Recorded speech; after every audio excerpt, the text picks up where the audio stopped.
and welcome to the Richard Fee Foundation and Periscope Foundation presentation of Medicating Normal, the film, followed by a panel discussion and Q&A titled, "Are We Doing the Right Thing? Society's Over-Reliance on Psychiatric Drugs." You are participating tonight in a unique, first-of-its-kind event for our region and possibly for the state. So thank you for being here. We have a very informative evening planned, and we hope that you find something that's beneficial to you, a family member, or a friend. My name is Rick Fee, and I'm with the Richard Fee Foundation. I would like to now introduce you to our son, Richard. This picture of Richard is one of Kathy's and my most favorite pictures of him. Our daughter, Jessica, took this, and I believe this was done at a family event a number of years ago. As a young man growing up, Richard had many interests. He loved reading books on history, science, and geography. He enjoyed many forms of music. Coldplay was his all-time favorite, and that was the music playing as you entered the theater tonight. He was a very good snowboarder, athlete, playing many sports, but baseball was the sport that he loved. He was outgoing, and his personality just drew people towards him. While many young people search for acceptance, Richard fit in with different groups of his peers, the athlete, the smart kids, and everybody in between. Things always came easily for him, including academics. Graduating from First Colonial High School here in Virginia Beach with honors, and then earning a presidential scholarship to Greensboro, where he would become president of his class and continued to play baseball the 4 years that he was there. In the summer of 2008, after graduating from the honors program at Greensboro, Richard was inappropriately diagnosed with ADHD and prescribed Adderall. A low dosage at the start, and with each documented 5 to 7 minute med check appointment, the dosage had increased by 600% in 3 years. As his dosage increased, Richard started having mood swings, hallucinations, confrontational, and sometimes violent behavior. All of these characteristics were not the person that we knew for 22 years. Richard's erratic behavior led doctors to further diagnose him with schizophrenia and bipolar disorder. These new disorders, despite my continued protests directly to his doctors, led to more prescription medications, pushing Richard even further down the wrong path, worsening his paranoia and threatening aggressive behavior towards not only his mother and I, but himself as well. All of this culminated into an involuntary stay in the Virginia Beach Psychiatric Hospital. All of this due to, in my opinion, the prescription cocktail that he was on. Shortly after this incident in late 2011, Richard was abandoned by his doctor, not given any support to wean himself off the drugs. He was basically kicked to the curb like a bag of yard debris. Suffering from an acute psychiatric drug withdrawal, Richard committed suicide in November of 2011. Everyone has a story. Unfortunately, some are tragically short, like Richard's. In this powerful and moving film you are about to see, you will follow the stories of people who fight the same battles that Richard did. At this time, I would like to introduce the director, producer of this important and eye-opening film, Lynn Cunningham.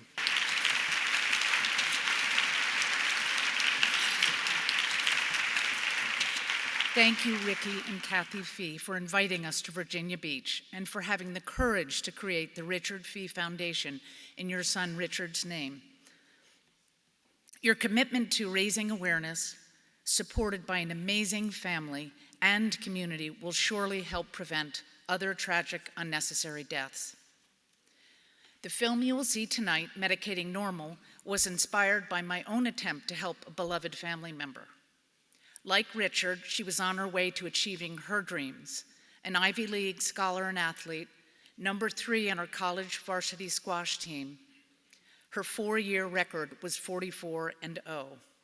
After being diagnosed in her early 20s with a mental disorder that her family was told was due to a chemical imbalance, her medication cascade began. One diagnosis led to another, and 10 years later, she was being prescribed 10 drugs daily and on disability. This did not make sense, and I began to wonder, were the drugs themselves contributing to her dysfunction? After reading the meticulously researched book, Anatomy of an Epidemic, written by one of tonight's panelists, science journalist Robert Whitaker, I learned more about these drugs, what they do and don't do, and how they'd become our first line of treatment, even for normal human distress. It was astounding to learn that these powerful medications had become our standard of care, and yet so many people, not all, are actually made worse by them. My filmmaking partner, Wendy, and I then interviewed hundreds of patients from around the country. Their reports of medication injury followed more or less the same pattern, and yet these stories of harm were nowhere to be found in the media. These interviews laid the groundwork for a film that we knew we had to make. Medicating Normal is not meant to deny anyone's experience taking psychiatric drugs. Medication can have a role to play as a short-term intervention. Rather, the film is meant to begin a conversation about our over-reliance on these drugs and their potential for serious adverse effects and long-term harms.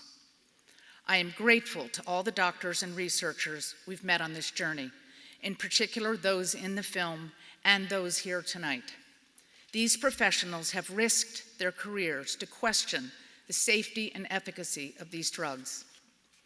I'd also like to thank the film's 5 subjects who bravely revealed their suffering to the camera for the world to see.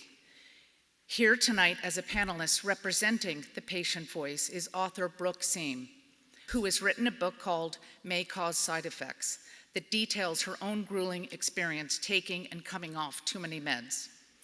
It's important that Brooke is here because the societal dialogue that we hope to inspire with Medicating Normal must include those with lived experience. They too are legitimate experts, and from them we have much to learn.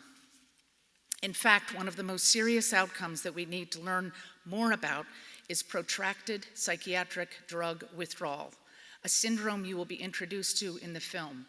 This is a real condition. It is neurological damage that can persist for years, long after the drugs are out of the system.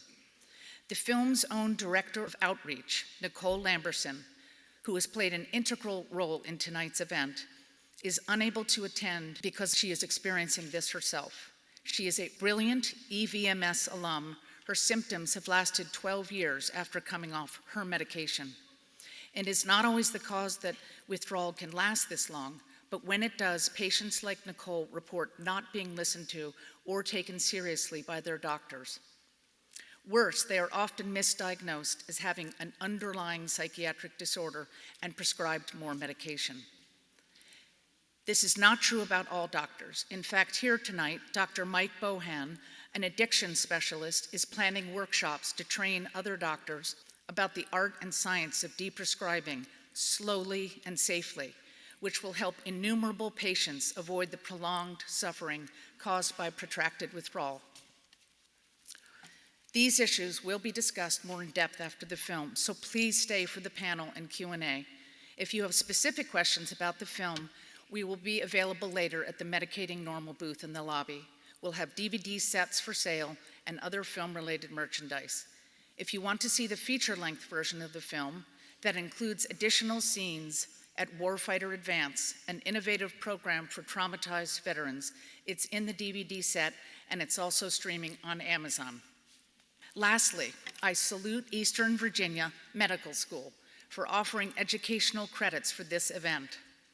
As a result, professionals will be able to provide more accurate information to their patients. To claim CME credit, email cme@evms.edu. To claim CE credit, Please sign in before leaving tonight at the Benzodiazepine Information Coalition booth in the lobby. Thank you so much for being here tonight. I now present Medicating Normal.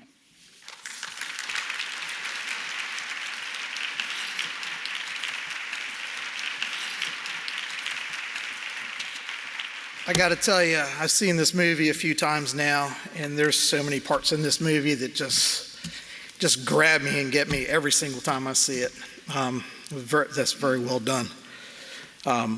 So if you have an opportunity this evening to go by the Medicating Normal booth and talk to Lynn and the people that she has there, that would be awesome. Also wanted to mention, if you've not seen it, there is a table out there in the lobby that has some books that the panelists that you're going to meet here shortly have written on this topic very extensively, and they're very good books if you're interested. And I'm going to introduce them to you here in a few minutes. I've got one personal note to make. Right before I took stage earlier, two of Richard's really good friends from high school came back to see me. And we shared some hugs and some tears, and that was very special. And I just wanted to say that meant a lot to me, so thank you guys. Got a couple of housekeeping duties to take care of before the introductions. And I want to mention to you that this post-screening discussion and Q&A is for general education purposes only. It does not constitute professional medical advice, encouragement, or recommendation that any individual reduce or withdraw from their psychiatric medication. If you're considering stopping your medication or medications, please seek guidance from a qualified medical professional. Also, we want you to know that we're recording both audio and video of the panelist discussion. The cameras will only capture the panelists, and those of you in the audience, and we encourage you to do this, to come up and ask questions. Only your voice is going to be recorded. This evening, we have a very distinguished panel assembled. They're leaders in their field and very passionate about this topic. And we're privileged to have each one of them here this evening. And this is a very rare opportunity to have all of them in the same place at the same time. Our panelists tonight are Dr. Sami Timimi. He's all the way from the UK. Is a child and adolescent psychiatrist working in the National Health Service in the UK. He writes from a critical psychiatric perspective, has published many academic articles and books, and his latest book being Insane Medicine: How the Mental Health Industry Creates Damaging Treatment Traps and How You Can Escape Them. Dr. Gretchen Watson, clinical psychologist, local here to Virginia Beach.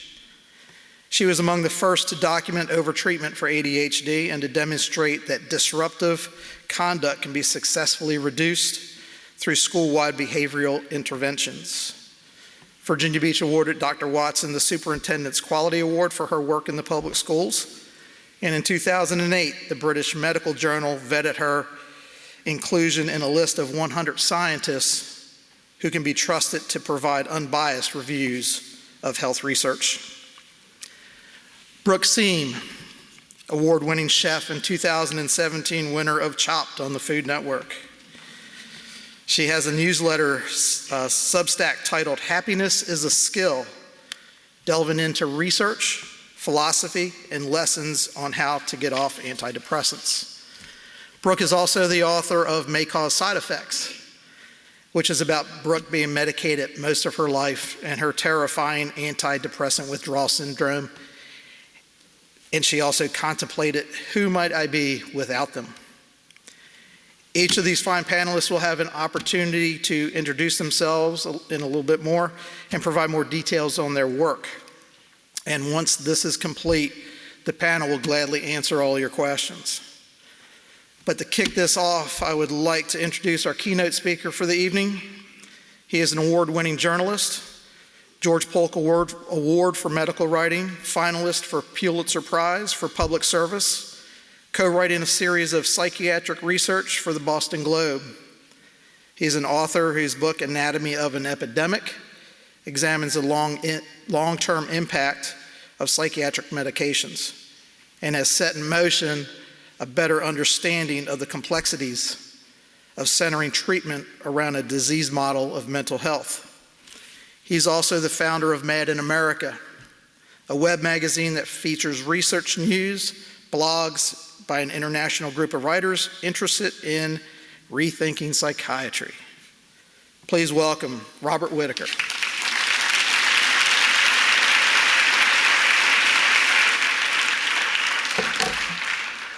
Thank you. It's a real pleasure and an honor to be here, and I want to thank Rick and Kathy for inviting me and Lynn for inviting me, but I also want to thank you for coming.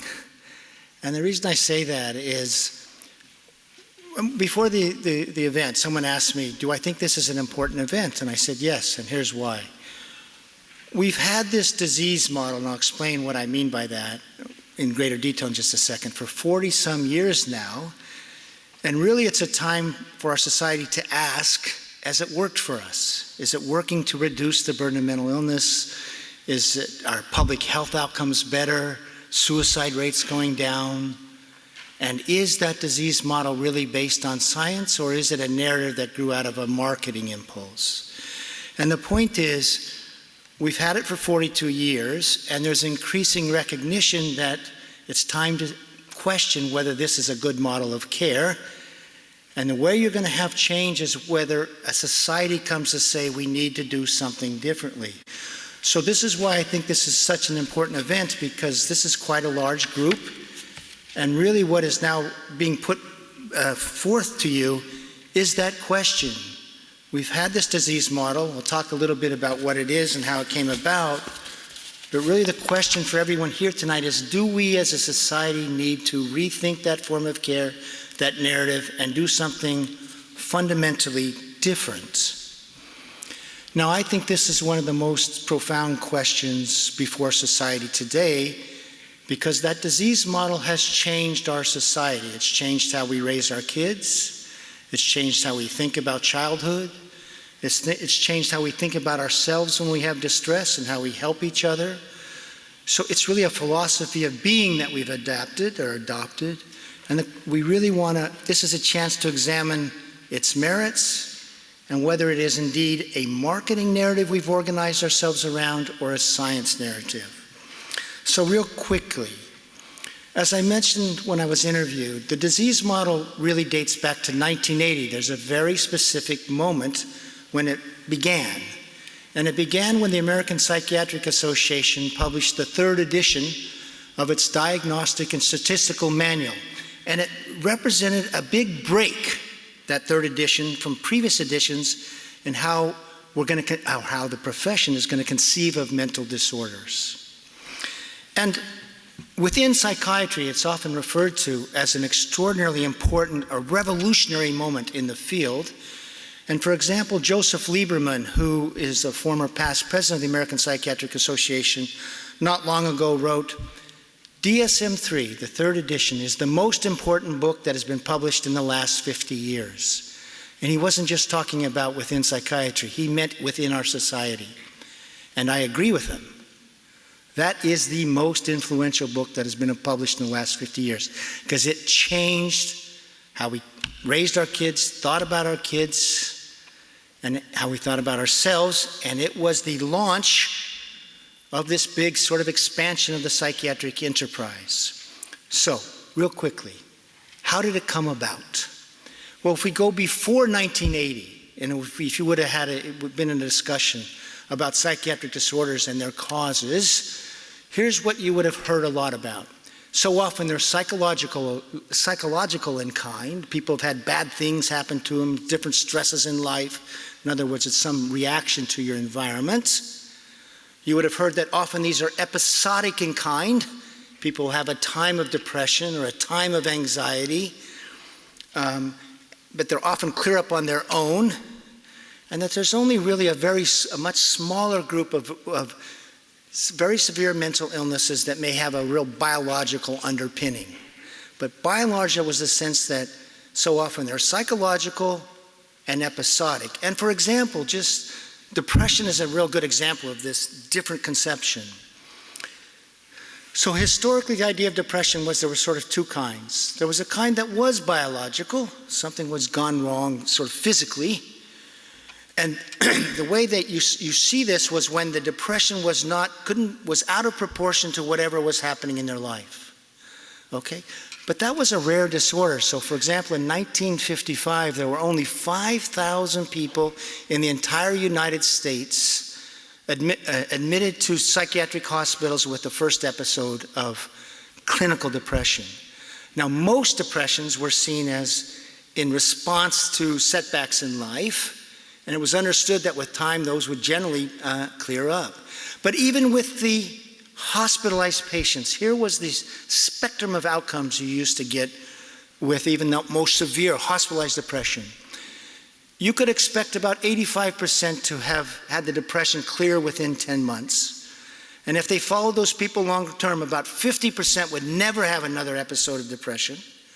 About 30% would have sort of episodes every 2 or 3 years, and only 15-20%, this is from the hospitalized patients, would have sort of a chronic depressive course.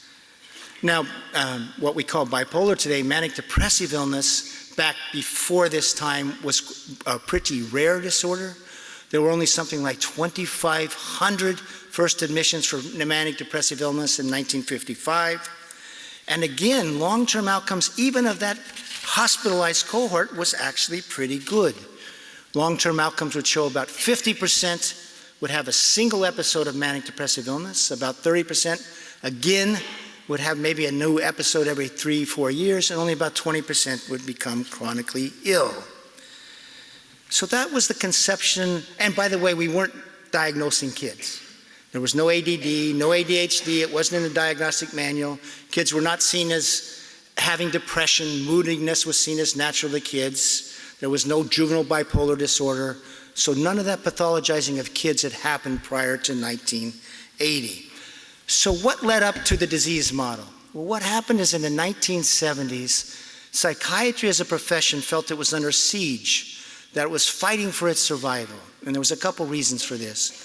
One, there was an anti-psychiatric movement that came in out of the academia, out of academic institutions, saying that psychiatry functioned more as an institute of social control, as an agency of social control rather than a real medical profession. That was one complaint.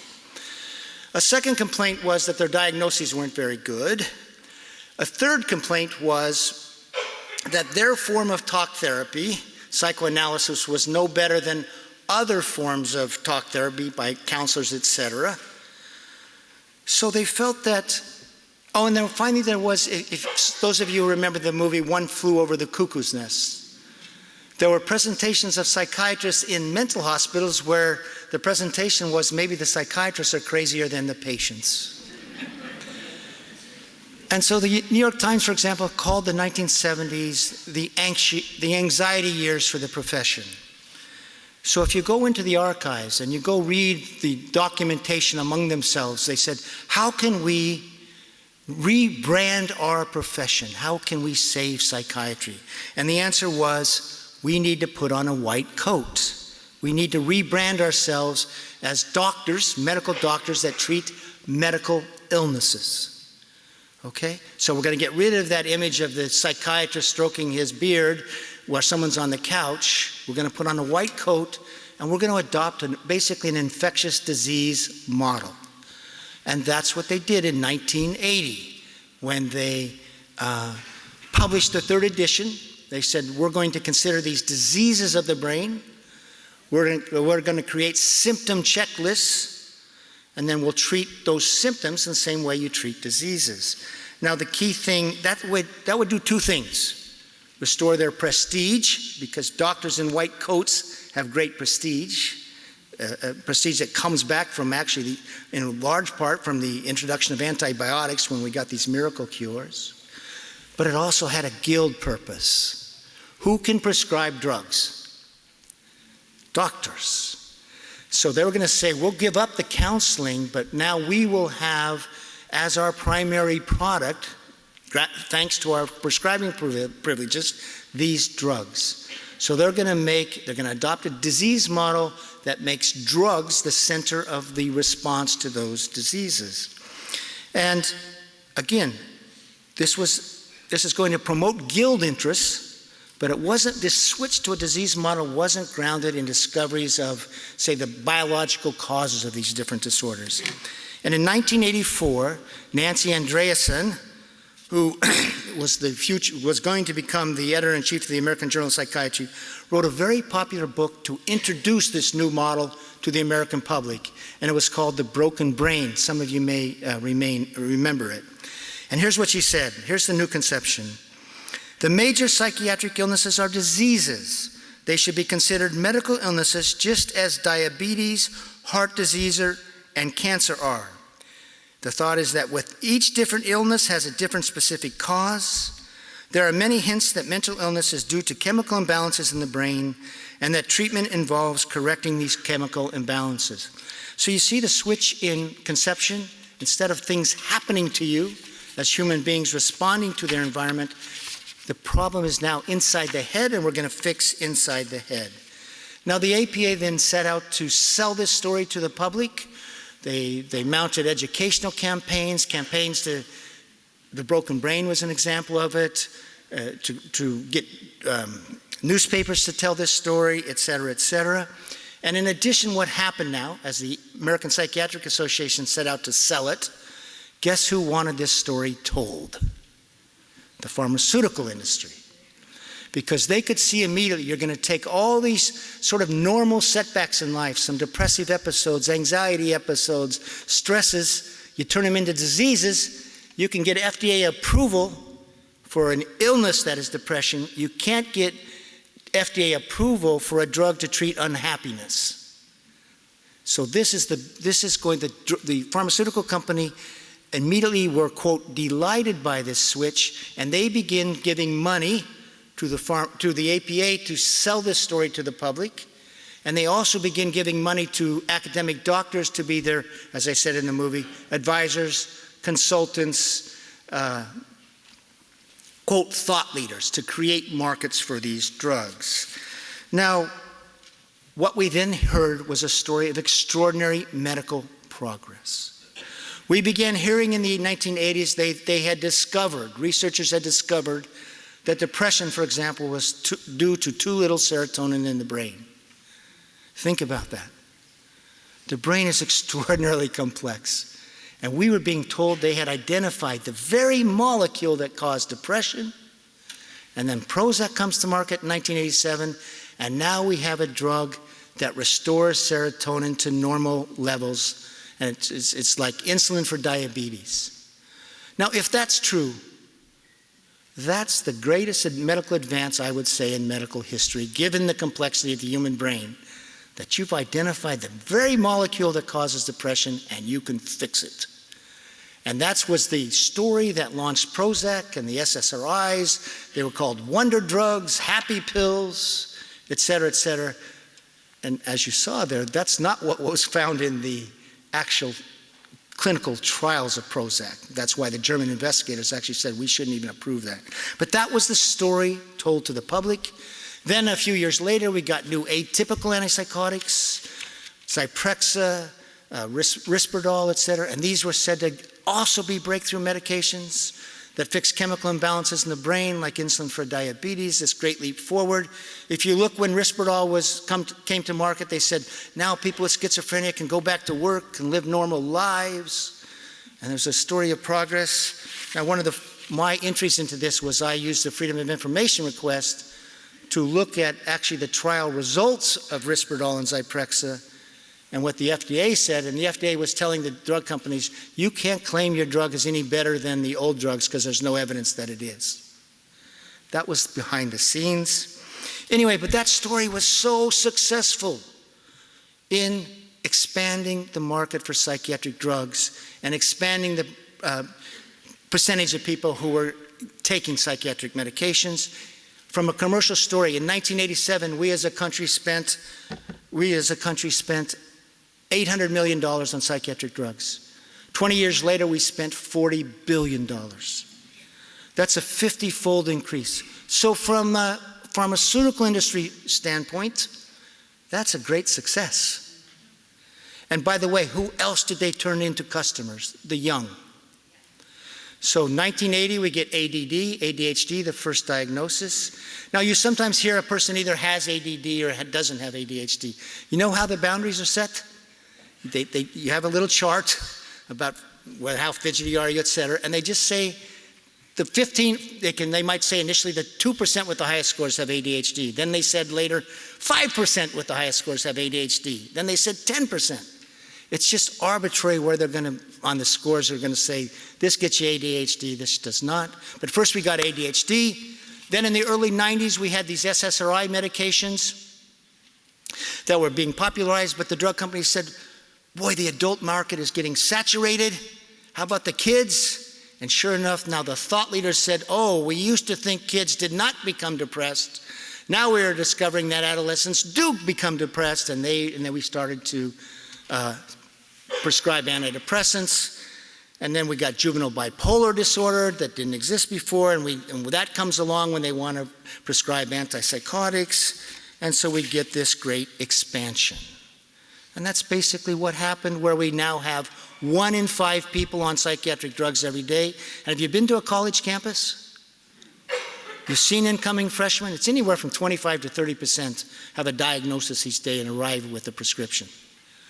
And more than 50% will now consult mental health services, during the 4 years, which tells you how they have now grown up within a context where they're so willing to see themselves as abnormal or ill.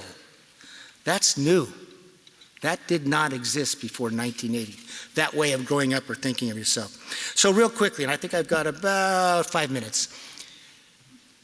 The key of this is the chemical imbalance story. Where did it arise from? It did not arise from investigations into people.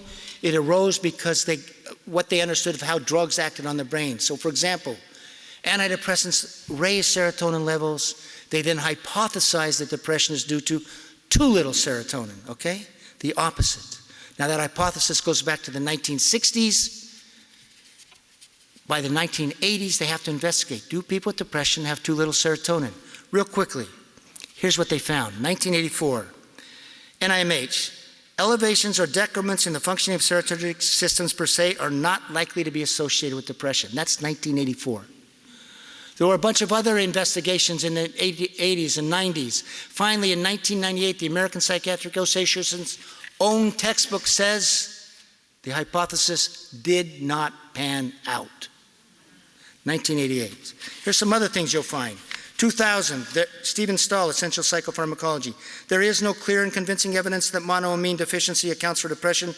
That is, there is no real monoamine deficit. Serotonin is a monoamine. Now I can go along. 2000, you'll see numerous things like this. Stephen Hyman also talked about the dopamine hypothesis, no compelling evidence. Kenneth Kendler, Psychological Medicine. He's one of the leading guys in the world looking into this. He writes in 2005, we have hunted for big, simple neurochemical explanations for psychiatric disorders and have not found them. And here's Ronald Pies. He's a former editor-in-chief of Psychiatric Times, psychiatrist. He says, in truth, the chemical imbalance notion was always a kind of urban legend, never a theory seriously propounded by well-informed psychiatrists. Which means, because we as a society believed, we organized our thinking and our care and our use of these drugs around a false story. Science was telling us we're not finding this, but the public was being told a different story. And one thing that you heard from Peter Goichi, what they did find was, although there was no abnormality before you went on the drugs perturbed normal neurotransmitter activity. In response to that, your brain went through a series of compensatory adaptations. And at the end of this compensatory process, wrote Stephen Hyman, director of the NIMH in 1996, your brain is now operating in a manner that is both qualitatively and quantitatively different than normal. So the public was told these are normalizing agents, and what the science was saying is they're abnormalizing agents. And it's that compensatory process, your brain being changed, why withdrawal is so difficult. Listen, I'm pretty much out of my 20 minutes. Last thing here is this. The second part is, you heard in this, is as these new drugs came to market, there was an exaggeration of their efficacy and a hiding of their adverse effects. So what was told to the public, and by the way, even in the literature, the scientific reports did not reflect what was actually in the data that was being sent to the FDA. There was spin, exaggeration, et cetera. And virtually every company that brought a psychiatric drug to market post-1987 eventually pled guilty to criminal marketing of those drugs and paid huge fines. That's the second part of this sort of false narrative. The third part of this false narrative, and I don't have time now to go over it, is, but the NIMH conducted long-term studies of the merits of Ritalin for ADHD, and what did they find? They found at the end of 3 years, being on drug was a marker of deterioration, not of benefit. At the end of 6 years, medication use was associated with worse hyperactivity, impulsivity, and oppositional defiant disorders, and with greater overall functional impairment. In other words, the medicated ADHD kids were doing worse than the ADHD kids off medication. What is the public told today? At 14 months, by the way, the medicated kids were doing a little better in terms of reduction of symptoms. That's the 14-month results that are told to the public, to parents, and they never tell the 3-year results or the 6-year results. Now, there's been studies in Australia, Quebec, that found the same thing. Worse long-term outcomes for those kids who stayed on medication. I guarantee you, go onto your websites, go onto your literature, and go on, by the way, to the textbooks that young doctors learn. You will not find this information because it goes against that whole corporate enterprise. Real quickly, the largest antidepressant trial ever conducted is called the STAR-D trial. When they mounted this, the NIMH they said, this is going to be the study that helps us determine the use of these drugs, okay? This is it. And this is going to be in real-world patients. And you know what? The news was good. We heard that after 4 tries of different antidepressants, 67% remitted. They got totally well. And that statistic is still cited in newspapers, et cetera. It's just fake statistic. I can go into it. But you know what the actual 1-year stay well rate was in the largest antidepressant trial ever conducted? There were 4,041 patients that entered the trial. There were only 108 who remitted and stayed well and in the trial at the end of 1 year. That's a stay well rate of 3%. And it took outside investigators 3 years to really make this information known. And when they presented it, the researchers said, yeah, that is actually the data. But you never hear that. This is the problem. This is the false narrative. Finally, there's other studies in schizophrenia. Believe it or not, in schizophrenia, NIMH study, the schizophrenia patients that got off had an 8 times higher recovery rate than those who stayed on. You never hear that. Anyway, what are the public health outcomes? Rising suicide rates. In Anatomy of an Epidemic, I looked at the rising disability rates. In 1987, we had 1.2 million adults on disability due to mental illness. That's when Prozac comes to market and you see this expansion in the use. We have more than 5 million people on disability today due to mental illness. But how about kids? Before they weren't getting diagnosed, there were 16,200 children and youth on disability in 1987. Such children comprised 5% of the 293,000 children on disability rolls for other things. In 2007, 20 years, nearly 600,000 children were on disability due to mental disorders, and they now comprise 50% of the total of people on disability. So this rise in disability among children happened as we began diagnosing and treating with drugs. What happens to kids who end up on disability as 15-year-olds? About 2/3 go on to a disability as adults, and they now have a career as a mental patient. So why do I think this is so important? We as a society organized ourselves around a false narrative. a story of drugs that fix chemical imbalances, were highly efficacious, and all the while science was saying these drugs create chemical imbalances. We didn't find that people had chemical imbalances before. Their short-term efficacy is not nearly as great. We hid a lot of the side effects, and most important is, you, the public, funded those NIMH studies, one after another, and they all told of worsened outcomes for the medicated group. And the other thing is, if you compare outcomes today for schizophrenia, bipolar disorder, depression, they're much worse than they were before in the pre-disease model era.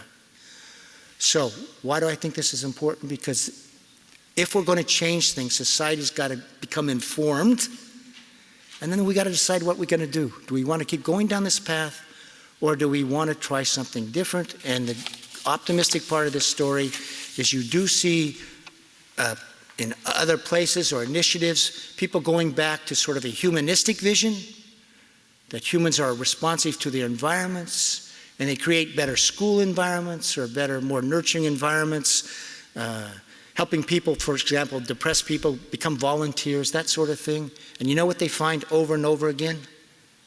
You create better environments, and so often people get better. So, thank you.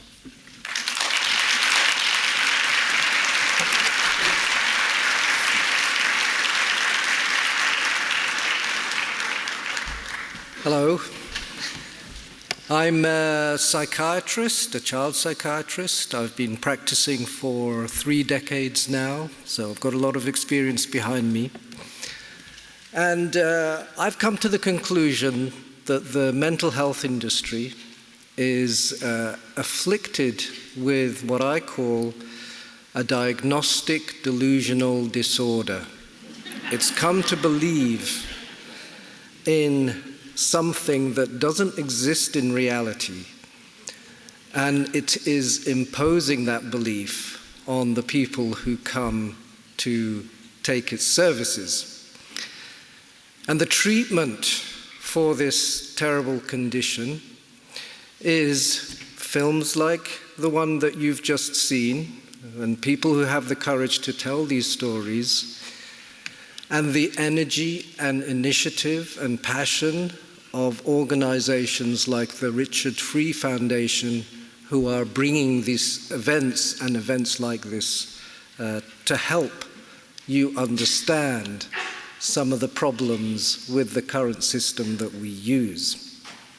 And I'm going to explain to you a little bit about what are the assumptions behind the diagnostic paradigm that we use, and why is that something that is never going to be able to deliver improvements in our scientific understanding or improvements in our outcomes. When you start to understand the nature of the assumptions, you begin to understand why we are not only making no progress, but as long as we cling to these delusions, we're going to be continuing to do unnecessary and considerable harm.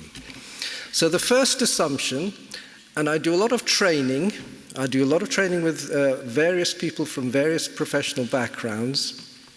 I ask them to think about what is mental health. And if you even just take a few seconds to think about it, you will realize you cannot define that in any objective way. And if you can't define mental health with anything other than subjective opinions and subjective descriptions, it's exactly the same for mental disorder. So this is the first assumption to be aware of. When it comes to people talking about mental health, we literally don't know what we're talking about. The next thing to understand is, what is diagnosis? So we classify all sorts of things in nature. Diagnosis is a particular way of classifying phenomena based on an understanding of proximal cause. In other words, the initial cause behind whatever it is that gets diagnosed.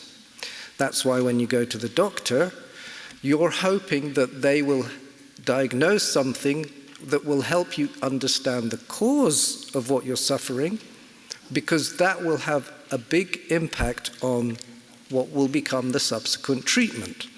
So if you happen to have an accident and you've got a swelling in your leg and you can't weight bear and you go to the accident and emergency, or you call them the emergency rooms in this country, whatever, and you get an x-ray, you will see that there is a fracture there, and that provides an explanation for why you're experiencing those pains. And so the diagnosis then enables you to build some technical knowledge around the different types of fractures and their different types of treatments. You do not make a diagnosis based on a description. So for example, if somebody came to you who's going to the toilet a lot and is feeling thirsty and is fatigued, you wouldn't diagnose as a doctor diabetes on the basis of that description, because diabetes may not present like that, and also many other conditions may present with very similar symptoms. So you would run a number of tests, and this is why diabetes is not defined by its descriptions. It's defined as blood sugar that's too high. And the treatment is to try and bring down blood sugar levels. Now, of course, there are all sorts of problems in diagnostic systems that we use in medicine, but at least there is something called an empirical anchor, something beyond the subjectivity of the person doing the diagnosis that can help you support or otherwise what your clinical opinion might be. So diagnosis in most of medicine is based on an understanding of what the proximal cause might be. When it comes to psychiatry, all we have are descriptions. So descriptions cannot be diagnostic. You can't say that having poor attention is caused by attention deficit hyperactivity disorder, because you would have to ask, how do you know that it's caused by attention deficit hyperactivity disorder? And the answer is, you know because you've got poor attention. This is, I mean, you laugh. It is laughable, but this is the logic that is operating. What you have are descriptions in psychiatry. A description cannot cause itself. This is philosophically known as a tautology, a kind of mad circular thinking. So what you see, if you look at what our diagnostic criteria is, you see these lists of things that are called symptoms. They're not symptoms, they're behaviors. Look at what is thought of as ADHD symptoms. Every single one begins with the word often. Look at the fourth one, for example. Often fidgets with hands or feet, or squirms in the seat. What is a unit of squirm? How long does it have to last? How much movement does there have to be? What is often? How many per second? How many per minute? How many per hour? You see what I mean? You cannot escape subjectivity. It's no better than reading your star signs. And if you're feeling in a vulnerable state, and if you're feeling worried, this is very easy to induct you into imagining, because you're not told that this is a description.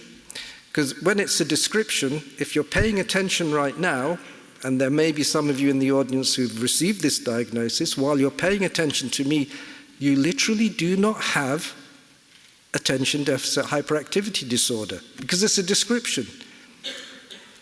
You follow me? Another way of understanding why this isn't diagnosis, and it's a delusion to think of what we're calling psychiatric diagnosis, it's a delusion to think of it as a diagnosis, is to think about what would the rest of medicine look like if we practiced in this way, in the way that we practice in psychiatry. Well, if you had a cough, you'd come to your doctor, and your doctor would take a history and do a checklist of your different symptoms and tell you, you've got a recurrent cough disorder. And they might prescribe a steroid inhaler, which is a generic thing that will open the airways a little bit, which might make some bit of relief initially, but if you've got a chest infection, that will get worse, and that could possibly kill you. Or another way of understanding this kind of circular thinking madness that we have is if you went to your doctor and said that you've got pain in your head, and you asked your doctor what's causing that, the doctor would tell you, well, your pain in your head is caused by a headache. That's what we say. When we say low mood is caused by depression, that's the equivalent of saying the pain in your head is caused by a headache. This is not medicine. And one of the things that we're really struggle to try and be able to tolerate the nature of being a human experience is that whilst we can measure various things from our environment that are, if you like, inputs into us, and we can measure various things in terms of our experience or behavior, there's a big black box in the middle. It's a big black box that we really don't know what happens. We just have theories. Psychology, neuroscience, psychiatry, none of these things have really been able to shine a window. We're much better off with philosophy and thinking about meanings, because that's the bit that happens in the middle there. So what we end up is, in the way we practice, we are not discovering the reasons or the causes for people's distress. We are creating models. We are imposing ideas. So we create models, and the different models that we use to help people understand their experiences have consequences. The disease model that we're using, which is based on a delusion, has consequences for how people think about their experience, how people understand their experience. And one of the consequences of shaping people's experience in disease terms is it sets you up for a potentially lifelong struggle, if you really absorb that message, with the idea that there's a part of yourself where there's something going wrong, where there's something you have to change, where there's something you have to suppress, get rid of, control, rather than being able to learn how to learn from those experiences, or tolerate them, or live alongside them, or create different meanings that might be more helpful. Because if you think of them as symptoms, what we do with symptoms in medicine is we try to reduce symptoms or try and get rid of them. That's a very dangerous thing to do with people's mental experience. So what we have is essentially, we don't know what we're talking about when it comes to mental health, and we've got this delusional idea that we know what we're doing when we give diagnoses. And we have this delusional idea that the diagnoses we have are no different to the diagnoses in the rest of medicine. So these various labels that we've created, they are not facts of nature. Our understanding of the biology of the science has gone no further forward. There's no genes to find. There's been no neuroanatomical differences that people can find. There's been no chemical imbalances. They are facts of culture. They are something about our society, not facts of nature. But a reasonable question to ask, well, so what? Maybe this way of thinking has been useful. Well, you've heard what Bob Whitaker has said in terms of the actual outcome studies.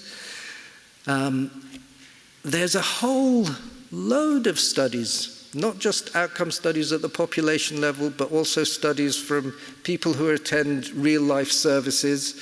They're the studies that find that more and more people are claiming for disability allowances because of a mental health diagnosis. In Britain, it became the leading reason for claiming disability living allowances in 2011. Whilst other medical conditions were gradually decreasing, mental health ones carried on the increase and has continued to carry on the increase. And 50% of those who are claiming for disability living allowances is for the reason of depression. So outcomes are not great. Outcomes in my branch of psychiatry, child and adolescent, they've been, we have a generation that we've pathologized more than any other generation that I can think of. And the clinical outcomes from people who are attending community services or inpatient treatment, they're either making no difference the way we're operating, or in some instances they seem to be getting worse. There's been a lot in the UK, I don't know if it's the same here, where we're trying to promote mental health awareness in schools. What a disastrous thing to do. We're inducting people into thinking about their emotions at a young age, into being scared and suspicious of their emotions. And this is despite the studies that have looked at the outcomes from providing mental health awareness programs in schools. They've been using cognitive behavioral models, mindfulness models, different types of models, and either they make no difference in terms of pupils who are putting how they're feeling on rating scales, or those who are considered before they do these courses in the research to have been more vulnerable to potentially having mental health issues like depression and anxiety. After 12 months, people who've been through these programs are often scoring higher. It almost sensitizes them to feeling that, oh my God, maybe I've got more of a problem than I thought I had. So it has a profound consequence on people. We've got studies now. I've been waiting for studies like this for years because I've wanted to know what is the impact of just getting a diagnosis, irrespective of what treatment you get. Because I think there's as much of a problem with counseling and psychotherapy when we construct it in diagnostic terms as there is with medication. And we've had 2 studies recently that have followed a group of young people who've had a diagnosis of ADHD and compared it to another group of young people who had similar ratings on scales in cross-sectional studies, but did not go down the pathway of a diagnosis. And in both studies, the people who got the diagnosis were doing much worse on a number of things, including peer relationships, self-esteem, social behaviors, and so on, that when you get a diagnosis than those who don't. Now, we should be paying attention. I mean, that doesn't mean necessarily that that's what is directly related to the diagnosis as the cause, but at least it should make you stop and think, maybe there's a problem here, and maybe we need to look at this a bit more closely. I could go on with all of people's self-beliefs. So in surveys, there was a survey done in pre-pandemic of 1,000 young people, and of these young people, 68% believed they either have or have had a mental health disorder. That means that if you don't believe you've had a mental health disorder, you're in the minority. You're the one who's abnormal now, if you don't believe you've had a mental disorder. But it's not far off academic research that uses child questionnaires. So, and that is pre-pandemic, and through the pandemic, at least in the UK, we've been talking about there's a mental health pandemic going on as well now. So it's undoubtedly worse because rates of referral to our services keep going up. Some research that was done in schools with secondary teachers, again in the UK, when they were asked about what they believed to be the likely causes of mental disorders, They were universally pointing to psychosocial type things like bullying, exam stress, family issues. But when it came to what they thought needed to happen for people who are maybe experiencing distress, the trend has been away from thinking that this is something people will get through, or something that the teachers can sit down and talk to people. In fact, some of their supervisors, they felt, would say, you shouldn't do that because you're not an expert.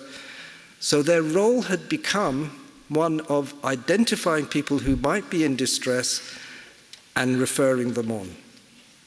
So the solutions to what they were considering to be primarily psychosocial problems were through healthcare and, if you like, medical direction. So what we have ended up with is essentially we do not have psychiatric diagnoses. What we have are commercial brands.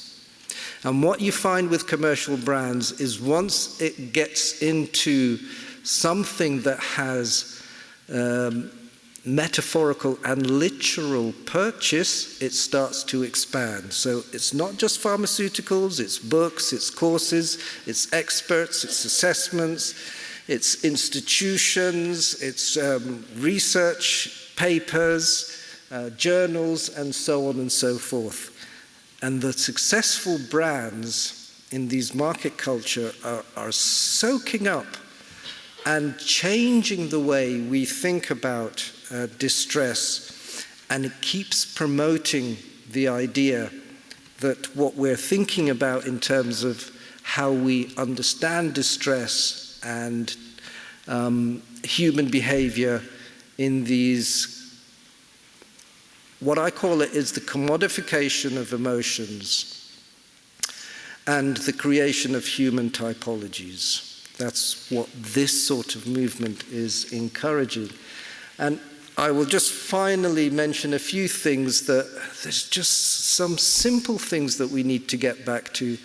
Most of the people I see in my clinical practice, I understand them as having what I think of as ordinary and or understandable reactions to things that are meaningful going on in their lives. I think most of our work doesn't take place at the level of emotions. It takes place at the level of what I call meta-emotions. In other words, what label and what meanings do we put onto our emotions? So if we interpret our suffering as signs of a disorder, it leads to something very different than if you interpret it as an understandable response to things going on in your life, or if you interpret it in relational terms as something that you need to sort out relationally. And finally, the only thing that we can say with reasonable certainty from the psychiatric research has nothing to do with genes, abnormal brains, chemical imbalances, is adverse experiences. It's the simple equation. When bad things happen to you, people feel bad. Thank you.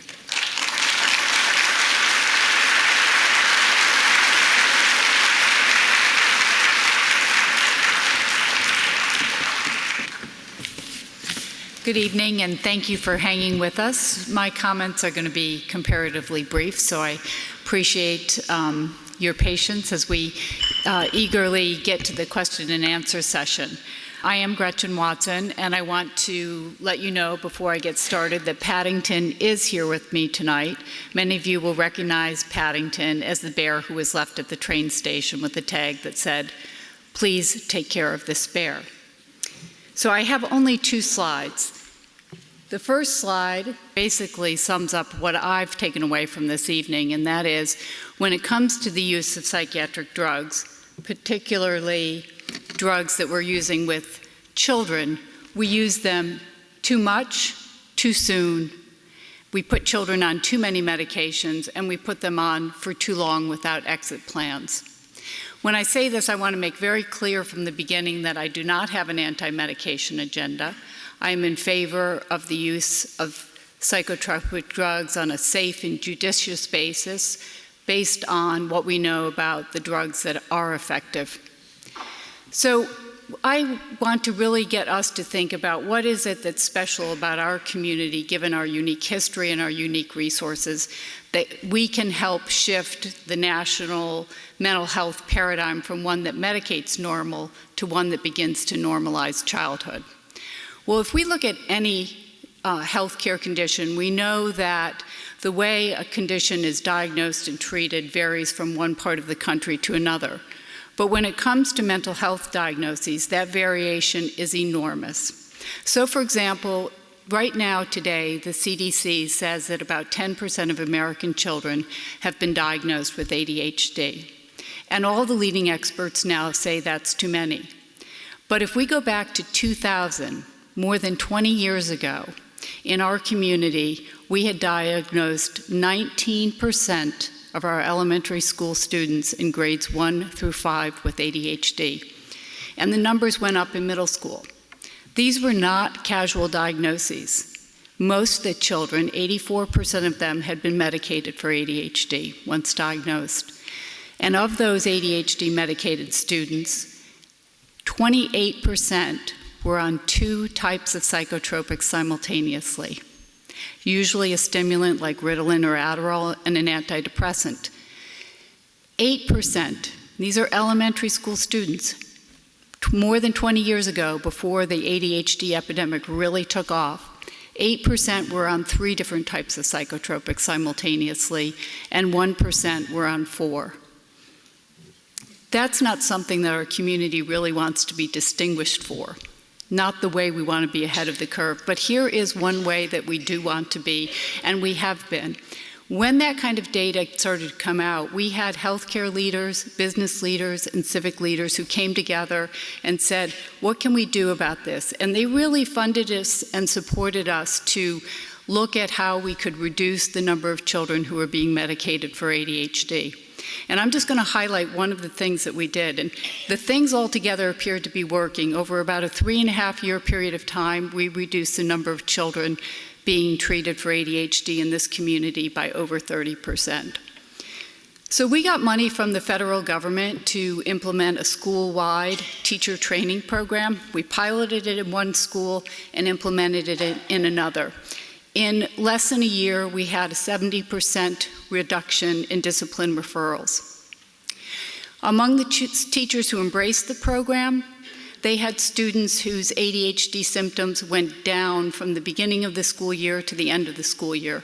In the other classrooms, the ADHD behaviors went up from the beginning of the school year to the end of the school year. But here was what was really remarkable. Our program had nothing to do with academics. Yet the teachers who embraced that program had students who scored significantly higher on every academic subject area of the standardized SOL tests: math, reading, history, science, computers. So that was quite extraordinary, and as part of receiving that money, the federal government said we had to offer a parenting program as well. Well, we knew that people don't like to go to parenting programs generally. The people who show up are those who really don't need to be there because they're spot on in what they're doing, or they're court-ordered, and they're really under considerable stress and really can't absorb what's being taught anyway. So we came up with a novel way of marketing our A+ behavior program, helping your student excel in school and at home, and we had unprecedented levels of participation. What was really interesting for us was that the teachers started coming up to us, first whispering and then asking us directly, gee, how can we get some of that? Can you run one of these training programs for the teachers, or could you deliver it at my school so I could participate as a parent? So what we did was we developed a train-the-trainer model, and to the credit of our school districts, every school district on the south side of Hampton Roads allowed their school psychologists and school counselors to come to be part of the training program so that it could be rolled out in short order in every elementary school across this entire region. Unfortunately, just as this training was coming to completion, all of that research and community-based effort was shut down. It was shut down because someone filed an anonymous complaint saying that the data that you heard about had been fabricated. Of course, the data hadn't. And of course, it was eventually meticulously reviewed by the medical school and determined that the research was sound, the analyses were appropriate, and the conclusions were spot on. The problem is nobody ever picked up that research again, and the use of psychiatric diagnoses and drugs, as you heard, have just continued to increase and increase and increase. And if you don't monitor something, even something you had good traction on for a while, will shift back to operating the way things had been before you were monitoring it. And we have lots of reason to think that's still happening again here in Hampton Roads. But here's a really remarkable thing. Right now, because of electronic health records, which our healthcare systems, both Children's Hospital and Sentara, use extensively, we can go to the electronic health records, and without violating patient confidentiality or privacy, we can easily ask, how many children in our community are being diagnosed with psychiatric conditions, and what drugs are they being put on? And I think that's something that would really help us to begin to focus on shifting the needle in a positive direction. And if we did that, there's two caveats I think we have to keep in mind. First of all, if you develop a system like this and you use available data, you need to make sure the people who are developing the mechanisms to look at the information and reporting it have no conflicts of interest. Otherwise, you have the fox guarding the hen house. The other thing I think we need to be mindful of is that we have one of the first pediatric-only psychiatric hospitals in the country that just opened up. That hospital is also centralizing psychiatric services for our children, and it's advertising that it's providing clinical care as well as research. So we are likely to become, if we haven't already, a magnet for drug companies to want to bring clinical drug trials to our community and use our psychiatric patients for that. I think one thing that we need to be mindful of as that happens, which is almost guaranteed to happen, is that when doctors take pharmaceutical money for clinical drug trials, it always bends their practice in the direction of offering more of whatever the pharmaceutical companies are offering. So, and there's even an article that was published around 2007 suggesting that on an outpatient basis that was already happening here and contributing to our very high rates of ADHD diagnosis and the use of psychotropics. And I want to really emphasize that when we think about overusing psychotropics, that does not just harm individuals, it harms society.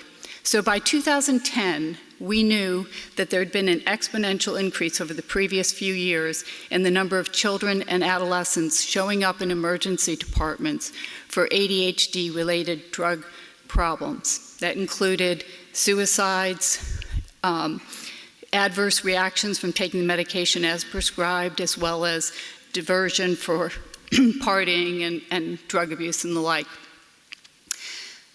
Knowing that made no difference. In 2013, the quote-unquote father of ADHD lamented over the monster he had created by authoring the most popularly used ADHD checklist for diagnosing ADHD.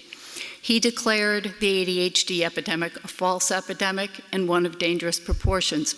Made no difference. Rates continue to rise.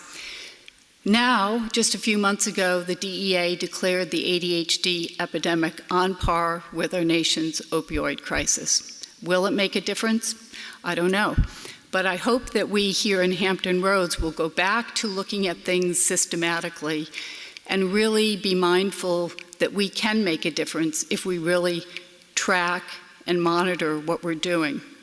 So if we wanted to do that, if we wanted to make a shift that helps move us from medicating normal to normalizing childhood, there are three things that I think would be very helpful. One, we need to continue to raise community awareness, as we're doing here this evening, thanks to the Richard Fee Foundation and to Lynn and Periscope and the Medicating Normal film. When we do that, I think we also have to be very mindful of not getting caught up and distracted by what's very popular now around the country to talk about, well, we're using drugs, but we're adding behavioral or complementary or alternative therapies. Doing that is a distraction. It does nothing to reduce any of the harms associated with the overuse of psychotropics. Second, I think it is important that we develop a conflict-free way of monitoring and publicly reporting on psychiatric diagnoses and psychotropic drug use, particularly among children. We know from work in hospitals that this kind of transparency is what has made a difference in making hospital care safer and better. So we need to do the same thing, I think, with mental health care. And third, and I think this is the most exciting part, I think we need to look out and find the existing community-based intervention programs that already exist that can be woven into the fabric of our communities and our schools and promote healthy behavior among children and prevent them from needing mental health services. So I'm going to mention just one. Scarlett Lewis lost her son Jesse in the Sandy Hook school shooting. She started a nonprofit organization called Just Choose Love. It's now in 120 countries and many places around the US for free. That nonprofit offers training to children in schools as well as teachers on how to handle strong emotions, just like Sami says we need to do. There are lots of programs out there like that, and I think we ought to really look at them. And I think if Paddington could understand everything we said tonight, I think he would say that he would rather live in a world where the adults develop a mindset that views children in distress as inherently healthy, but maybe having lost their way temporarily, or maybe not having found their way yet, rather than a mindset that really promotes pills for ills. So with that, I'm going to wind it up so we can get to your Q&A after you hear from the amazing Brooke Siem.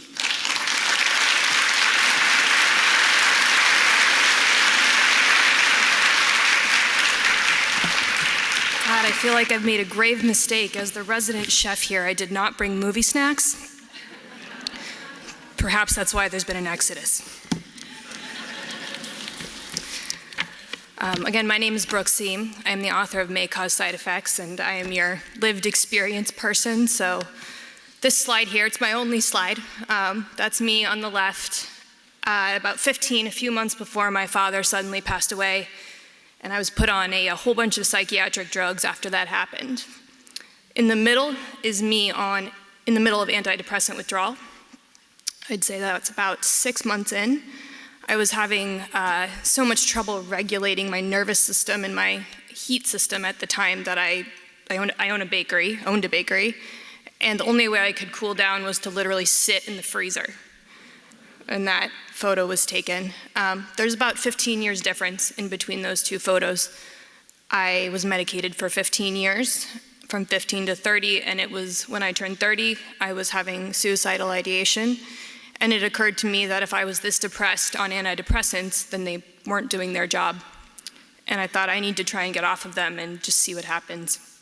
And that led to the last edge of the slide, which is my book, May Cause Side Effects, which is about the year I spent in severe antidepressant withdrawal. So for my short talk, we've spent a lot of time tonight talking about people on drugs and how far off track we've gotten.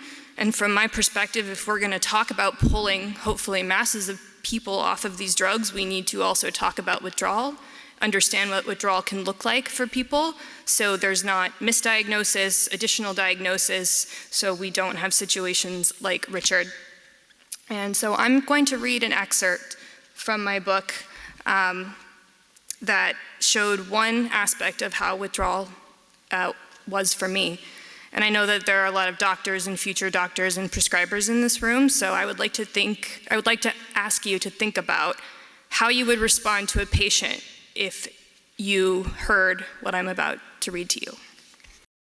It's been 6 days since I stopped taking Effexor XR, and there was bloodshed in the street. I am on 38th Street, and it is daylight, and there is blood, so much blood, running down the sidewalks in ruby tendrils twinkling in the sun's light. The blood belongs to a man I don't know, a man who just a few minutes before was on his way to his job, his lunch, his family, but who now lies crumpled before my feet thanks to the knife in my hand that slit him from ear to ear. A pool of blood wells up around my shoes and seeps in between my toes. Sticky, warm life escaping from its host. People pass all around us, white wires dangling from their ears, shoulders hunched, head down to the ground and eyes on their screen. They don't notice me and they don't notice the man, and they instinctively go left or right to avoid us in a rehearsed, unspoken dance only New Yorkers know. I step over the man and leave him to bleed. There is a baby in a stroller. I rip it out of its harness and swing it by the ankles into a parked car. Its mother just nods at me and pushes the empty stroller along the cracked sidewalk until the wheels hit an old lady's pool of blood and send a stream of red across a mother's face. She turns back to me and smiles. I pass a small dog tied to a bike rack. The dog looks at me with its black and white face cocked sideways, ears perked. I knock it over with my foot and use my bare, bloodied heel to suffocate the creature until it is nothing but a pile of lifeless fur. When I am done with the dog, I take the knife to my own throat and twist it. I twist it in deep, but I am not dead. I go beat my head into a fence, and I am not dead. I run into traffic, and finally I am dead, but the man and the baby and the dog are all still with me, and we are together, but no one notices we are dead because it's all in my head, and I can't stop the images from flashing, flashing, flashing. I didn't tell my psychiatrist what was happening to me. I was too scared because I was worried that if she knew what I was seeing, the images, they weren't really hallucinations, they were more like a veil had sort of come over the world and this is what I was seeing. But I was so scared that if I told her what was happening, she would put me on an involuntary psychiatric hold and that I would end up hospitalized against my will and likely walk out of the hospital with an additional diagnosis of schizophrenia or bipolar or some sort of psychosis. All of that would have led to more serious pharmaceutical intervention, and I might have lost my house or my job. I know I would have lost the rights to my own body. But in reality, the only thing that was happening here is that I was pulled off Effexor XR, one of the most common antidepressants on the market, too quickly. I was on 37.5 milligrams of that drug, which is the lowest dose on the market. And my doctor at the time did not have the education to know that even at what's called a therapeutic dose can still cause such horrific withdrawal symptoms. And so someone asked me while we were out in the lobby why I do this, why I take 3 days off my job cooking for people to come here and talk to people like you. And I actually stumbled over my words a little bit because no one's ever asked me that before. And so I thought about it. And the reason why I'm here, though, is because at the end of the day, you know, this has been, quite frankly, a very depressing 2 hours. And there's no hope for recovery in this conversation at all, and I think that's very true on both a collective and an individual level. But the mark of successful treatment in medicine is the cessation of a condition. We all in this room know, I think, probably that what we're doing and everything we've heard from Robert and Sami and Gretchen tonight, we know that what we're doing isn't working. And so I'm here to try and inject a little hope by saying that, look, I've been through this. I've been literally on the ledge thinking of taking my own life, and I've also been through the worst of withdrawal, which is the worst thing I've ever experienced, and I'm here to say that I'm fully recovered, and I am so happy, and I love my life.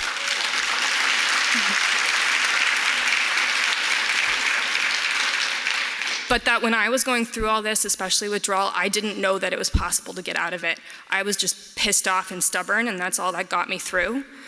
But I think there's a lot of people out there who need to know that there are people like me who can get through it, and they need their doctors and their family members to believe in them and to see them as a whole person who is capable of healing.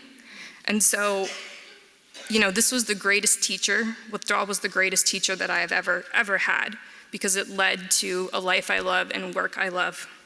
I wish that for everyone, and I think that every child and patient going through mental health, whether or not we think it's, you know, fake, real, or whatever it is, they believe it, it's their truth. They also deserve to have a shot at living a life they love.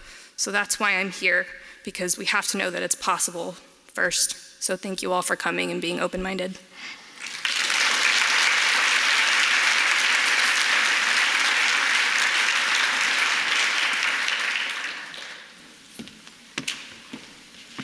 Finally, we're going to get to the Q&A. We have a few just simple rules. We ask you to keep your questions very brief and respectable. We please ask that you refrain from long-winded comments because that makes us have to curtail your comments, and we don't like to have to do that. And of course, we want to reiterate that anything that we say here will not represent clinical or medical advice. So with that, we're going to trust you to be brief and respectable. We have mics in both aisles, and we look forward to hearing your questions.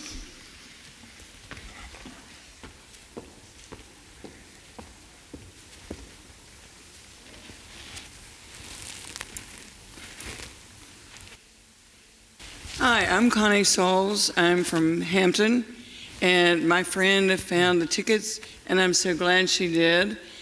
I have treated children not with drugs, but I'm a musician with music therapy that's called auditory integration training. I have to wonder, the child at Newport News, 6 years old, that shot his teacher, what is going on with that child? Can any of you address that? Newport News, I don't think any of us can address it specifically. It's been in the newspaper. It's been in the newspaper, but we don't know the child's background. I know, history. but I mean, can you think of anything? Is it parents? Is it schools? Is it the principals being lax? They won't do anything, and they won't say anything.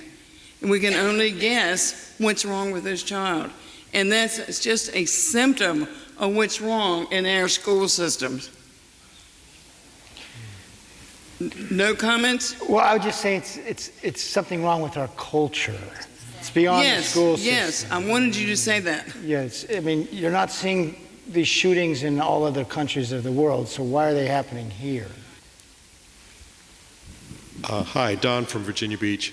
A lot of concerns in the movie here. What are the alternatives to medication in a lot of these conditions? And specifically, I have a college-age grandson who just got diagnosed with ADHD. Is there things that can be done, from a non-medication perspective in that area?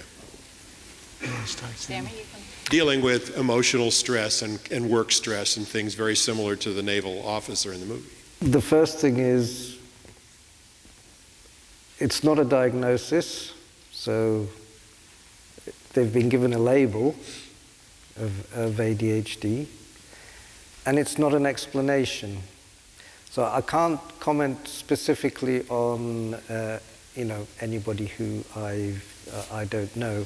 But what I can tell you in general from my clinical life, working as a psychiatrist, is that once you disabuse yourself of the idea that you've understood that your task is to go through a tick list, and that's what helps you understand the particular clinical situation that you're faced with, your mind is much more open to take all sorts of different things that might be specific to the particular person or the particular family into account. So it might be things to do with social relationships, type of support at school, family under stress. One of the things that we do a lot in where I work is we tend to think of some children, we tend to give them a different sort of label. We call them intense. So some children are intense children, and that's a much more relational concept. So some young people provoke stronger reactions in the people around them. They cause strong emotional reactions. So we like to think about what happens in emotional flow in those situations. So we try and work, for example, with parents, with teachers, with social workers, with various people supporting these intense children to think about emotional flow and and to think in those relational terms rather than in terms of controlling behavior, which is what often happens when you start thinking in ADHD terms. There's always lots of other things you can do, and sometimes it's better to do nothing. And we should remember to do that. The outcome research says that when it comes to treatment, the model or technique has minimal impact on outcomes. The thing that has the biggest impact is so-called factors external to therapy. What's happening in your real life, your social situation, your motivations, your meaningful connections, your social network. And I think we exaggerate our importance in mental health industry. We may contribute a small bit and sometimes a very important bit, particularly in crisis situations, but a lot of the time we're not that important. So you're asking how to help your grandson. So we see your grandson's difficulties within himself. There's something that the individual needs. Well, how is it we live in a society that 25 to 30% of our young kids in college don't feel well, and 50% need to get mental health care? There's something wrong with the way we as a society are helping kids grow up and helping move into adulthood. So rather than always trying to think of how we fix the individual, how do we fix our society for we raise kids in a better way so we don't have 25% diagnosed and taking drugs? That's our responsibility. I know that doesn't help you, but I just think that... Okay, can I just add one thing? Because I'm a doctor, a lot of my friends are doctors in lots of different branches of medicine. I am the doctor who gets the most people, friends, family, phoning me, asking me for advice. 9 times out of 10, my advice is, don't worry so much, don't try so hard. Let things happen. I think we're so convinced that we've got to do something sometimes. Hi, I'm Leah. I'm from Virginia Beach. And I was wondering, is it possible that by saying the medications are the problem, rather than saying the misadministration and misdiagnoses of the medications are the problem, could cause this problem to become such a polarized idea that people are less willing to meet in the middle because medication can be a solution for certain people? I think I understand what you're saying. You're saying that maybe we sound like we're saying the medications are entirely the problem, which might turn some people away instead of trying to meet people in the middle. Rather than saying you should focus on setting stricter regulations on what you have to do to get to the point. You have to go through more to get medications rather than that being the first option, instead of just saying, oh, medications are the problem, which is what it comes off Right. as. I think we don't want to just have a blanket statement, any of us, I don't want to speak for others, that medications are bad, and we certainly don't want to ban them, but we do want them to be used more safely and judiciously, and trying to find our way to do that, while you're fighting a lot of pressure from the pharmaceutical industry, which has the most powerful lobby group in the country. So we're fighting a big battle there, and we also have to look at the cultural issues at the same time. You also have to have medications used with an understanding of what they really do. In other words, you can't have medications based on sort of a delusion of like that they're fixing something, that sort of thing. And then you need to have, so if there's evidence that they're beneficial over the short term, fine, that can become part of your prescribing. But then you also need to have the information from the long-term studies that show this, on the whole, worsening of outcomes. So it's hard to be a good prescriber of medications or for society to use them in a helpful way when you tell stories about the medications that aren't true. So if we're going to get to a better place, we have to have honest information about what the medications do, what is their effects, that sort of thing. So that's part of the message tonight is we haven't used these medications in informed consent as a society. We don't have informed consent as a society about how to best use these medications. That's my take on this. Can I? Yeah, you can. I was going to say, I think it's also important to distinguish the greater cultural implications of all this versus the individual implications. And so as an individual, I'm not a doctor, I'm not a researcher, right? the data's irrelevant to me. I don't care. I mean, I care, but when I was suffering, I did not care what the data said because I was suffering, right? So I had to have my own relationship with my treatment and my medication and then decide how I was going to handle it. And so for me, it was entirely about the medication. It was not about the system or the reasons that led me to be put on it in the first place. So I think it's really important that we are able to talk about the medication as being, you know, let's say the good guy or the bad guy, because for the individual, that is the boundary that they are dealing with. They're not really thinking in a broad structural way. I go deeper than that because I think the starting point is a conceptual issue, as I was saying. So it's not just medication, it's not just psychiatry, it's the whole mental health industry. What is it that structures it? I've had debates with psychiatrists, lots of psychiatrists, my colleagues, and there are two arguments that are regularly put to me. Very rarely it's about the evidence. I've been doing this for so long now, I'm pretty convinced, I'm not trying to sound arrogant, it's just from my experience, that evidence-wise, the side of the argument that I'm saying is very sound. It's on a sound basis. There are two things. One is anecdote. So they say, come back to me and say, yeah, but I prescribed this for this patient and it worked. And evidence-based medicine was all about trying to get beyond anecdote because doctors always follow, like human beings, follow anecdote and decide just because they see it working, they think it's what they did that worked.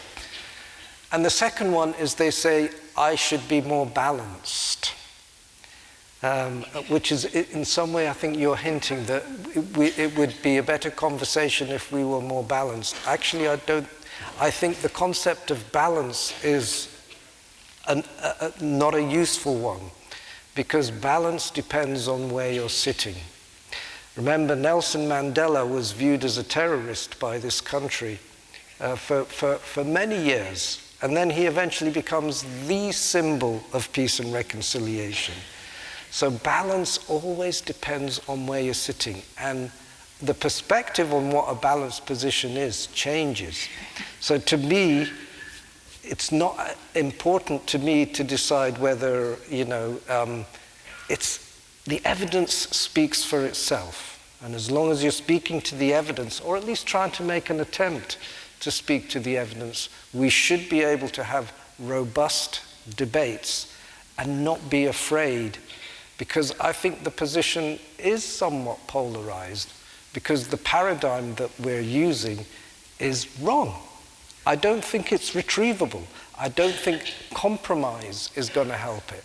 I think it needs to be demolished and move on to a better paradigm.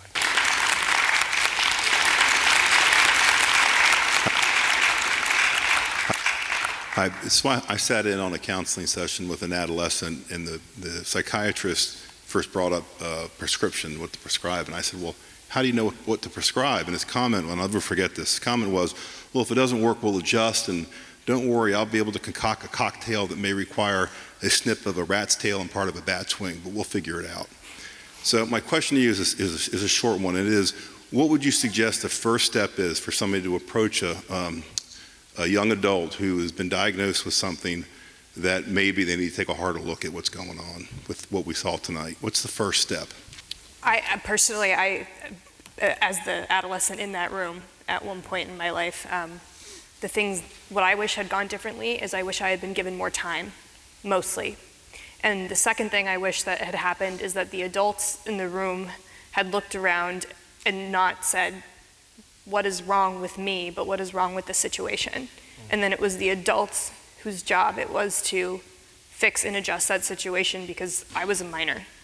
So the problem with that is that it's not parental blame, it's just that very often something has happened. My dad died suddenly, right? There had to be an adjustment period for that, but it was inconvenient to have me adjust, and so it was easier to just go down this route. So I think, long story short, I think the parents need to get help for themselves first. I think that should be the first line of action, and then we see how the kid is doing. But if you have somebody who has already had the diagnosis and is on the meds, how do you approach them to say, take a look at what's going on in the industry, and maybe it is the meds, and maybe you've been misdiagnosed? What a lovely segue to these three. Well, it's different with every person, obviously, depending on how resistant or how open they are to the situation. But I think what you're hearing from all of us is, in different ways, we're all saying the problem is putting the problem in the person. And so one thing you might want to think about is, in anybody, I'm not giving advice, but how do we step back and understand that this person is not broken, but is well, and maybe has temporarily lost their way or not found it.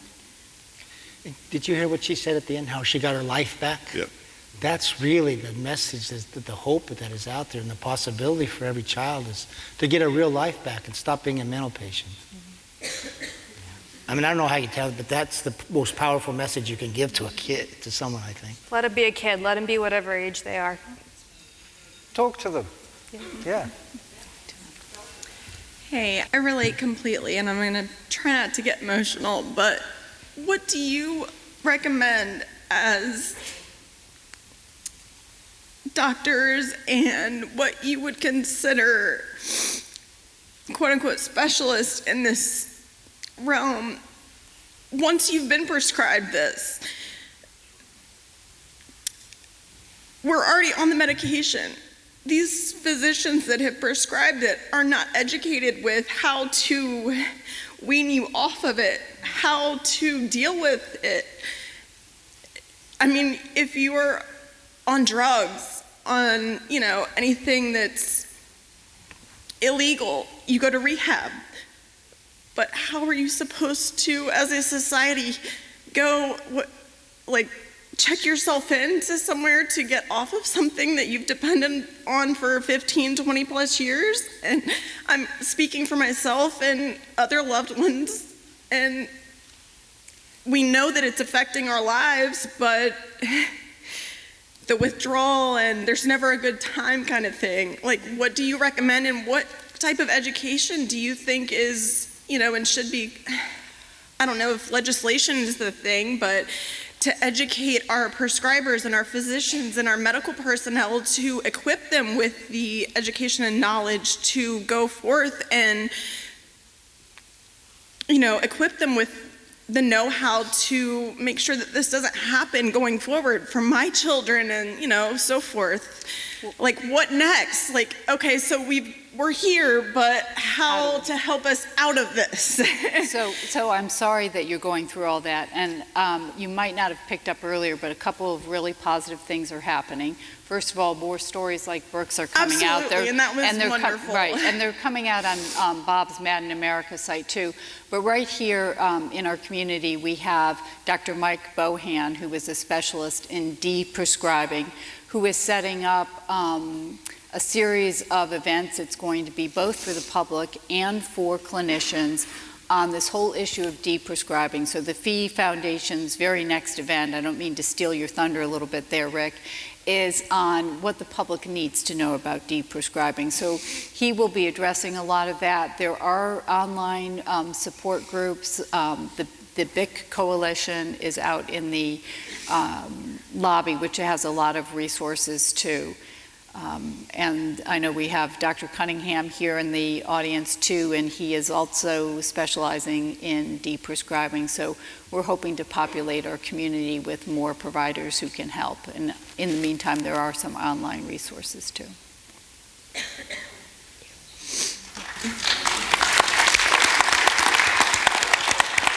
This is for the short person. First of all, I'm Lynn Garson from Atlanta. I came here specifically for this. And the first thing I want to say is Gretchen, Dr. Watson, and my friend Denise, sitting right there, in 2008, called me every single day for 6 months and raised me up. And every night I went down, and every next day they called and raised me back up, till I finally went in a hospital and went in another hospital a couple of years later, and have had the kind of recovery that you and I both are very fortunate to have, I think. So I want to just say that in public. It was extraordinary, and it speaks to the fact, which I think you've all alluded to, that community may be the most healing piece of all, really.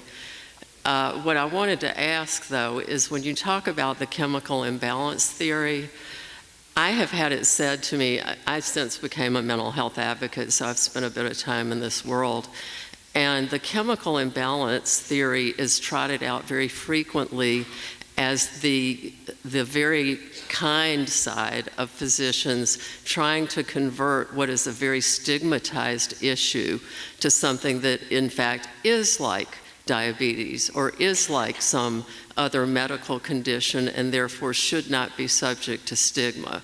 And I laud that piece of it. The problem is I also understand your piece of it and completely agree with your piece of it. Where do you take that when you're going to tell people that this is not a chemical imbalance, not a brain disease, take all of that and get rid of it? What do you do with the stigma part that they were actually trying in some ways to help? That's a tricky one. My understanding is that with all this anti-stigma campaigning that we've had over the years, it hasn't actually been very effective either. So is your question, are you saying that the chemical imbalance helped to remove the stigma, that there was something? Well, that was the theory. That was definitely the theory. I think in some circles it's believed that it did move the needle somewhat. Mm-hmm. I don't know if you agree or disagree with that. If you disagree, then there's no question. Yeah. But, you know, if you agree, then what do you do about stigma? It actually did move the needle, but in the wrong way. In the wrong direction, yeah. Because if you, there's been quite a lot of studies on stigma. Some 30-odd studies using various different approaches, from public surveys to experiments and things like that. And the general headlines from them are that the more we promote the illness like any other illness way of thinking about mental health and mental disorders, the more it is associated with two things. In the general public, it is associated with an idea of potential dangerousness and a desire for greater social distance. If you frame mental distress as psychosocial, in other words, a reaction to life distress, it is associated with a greater likelihood of empathy and wanting to help. So actually the disease model is worse for stigma than the psychosocial model. Okay. Interesting. Thank you. Good evening. I first want to applaud all of the presenters and the Phi Foundation for such an amazing program on tonight, so I thank you for that. I work in the healthcare profession as well, but I am in the medical records arena. I supervise coding. And so I see records all day long. And 15 years ago, I was first exposed to a facility that had a mental health facility for children. It broke me down because that was my first interaction with seeing children having conditions that then required medication. And so I was very distraught, really, and I know we need it, but I was very distraught when I saw that right here in Norfolk, we have now built up a whole beautiful building for mental health for children. Because in my mind, you know, more medication. But we're talking about de-prescribing. How are you going to do that when you have a hospital where any hospital I go to, there's going to be medication prescribed? Yeah, well, really great point. So I want to make a plug for Mad in America. I think it was January 11th, Bob. You had an interview with somebody from Norway, where they developed the first drug-free psychiatric hospital, and they have the best psychiatric outcomes I've ever heard of anywhere. So, you know, I don't think this is going to happen, but ideally, if we approach things that way, you've got to wonder what could happen. And short of that, I think we really need to be very transparent about what does go on in that new 14-story, 60-bed psychiatric hospital for children. Because if you build it, they will come. And I think, my fantasy is that we see that sooner rather than later to become the hub for our community for designing and evaluating community-based prevention programs. And I don't mean prevention programs delivered through therapist's office. I mean prevention programs that exist right in the community that deal with the kind of building up support that we've talked about. It's one of the most robust predictors of wellness is community support and a belief in your own ability to heal. I had a question for Brooks also. How long was your withdrawal process and what support system did you have? Well, professional support, none. And it was also a pretty non-existent tapering process too, because I was on the lowest dose of Effexor. I was on some other ones as well, but because I was on the lowest dose of Effexor, she said, well, I can't prescribe a smaller dose, so stop, good luck. And then when I was, so plunged into withdrawal, I just kind of freaked out and didn't want to talk to her. And then I stopped my other one, which, may have been stupid in retrospect, but at the time I was like, it can't get worse, and I was right. So, but it lasted, I was in severe withdrawal for about a year, and then there was about another year of, for me, I feel like it was another year of still being in withdrawal, but of believing that I was going to get out of it because I was seeing evidence that I was having longer stretches of time where I was feeling good and I was making active changes in my life that were reflecting to a better mind and body. And so I'd say it took about 2 years total before I kind of said, I'm done. I don't think about this on a day-to-day basis anymore. And, so you recognized that the need for it, and you were of the mindset that I'm going to get through this either way, because you didn't go back to pick your medicine back up. Yeah, so like I said, one, I was stubborn and I was pissed off. That combination made me I was like not gonna do it. But I also had a very practical reason, and that I had gotten this completely out of the blue opportunity that part of the book takes place all around the world because I got this opportunity to travel around the world for a year. And I know, right? And I knew that I couldn't get reliable drugs in the places I was gonna be. It wasn't like London, it was like middle of nowhere Croatia and Cambodia and on an island in Thailand. And so there was a practical distance between me and a pharmacy that could help me. And so I am so grateful for that because it meant that I couldn't go back in a moment of weakness. I had to deal with it. But being stubborn and pissed off helped. Thank you.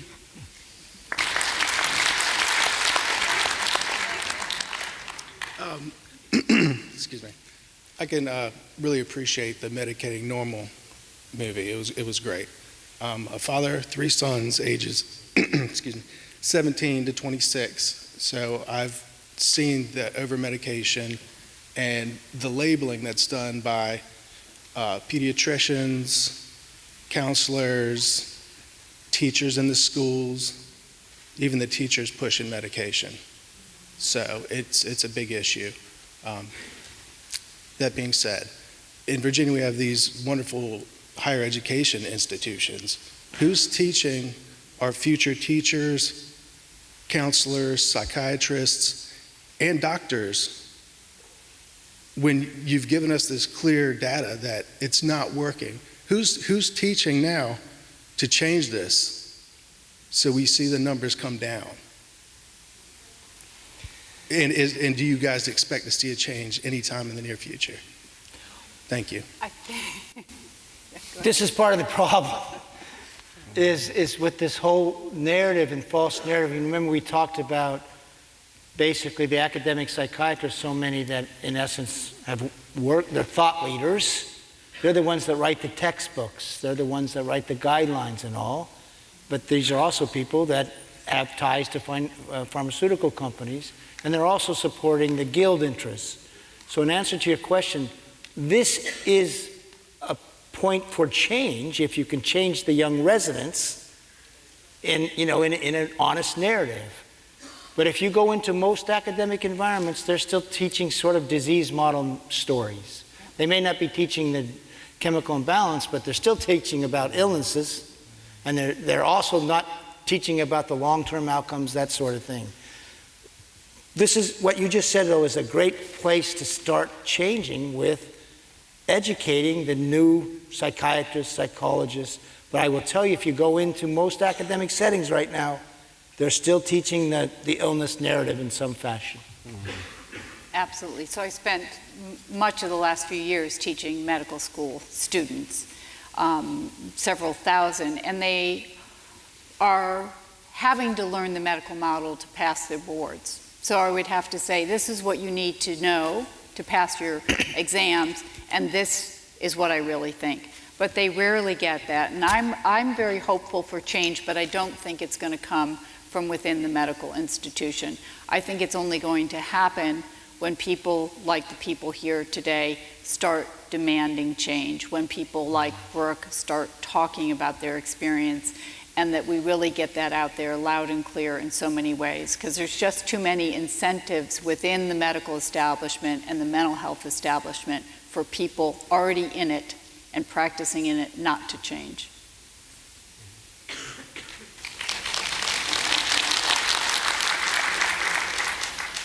Thank you. Excellent program.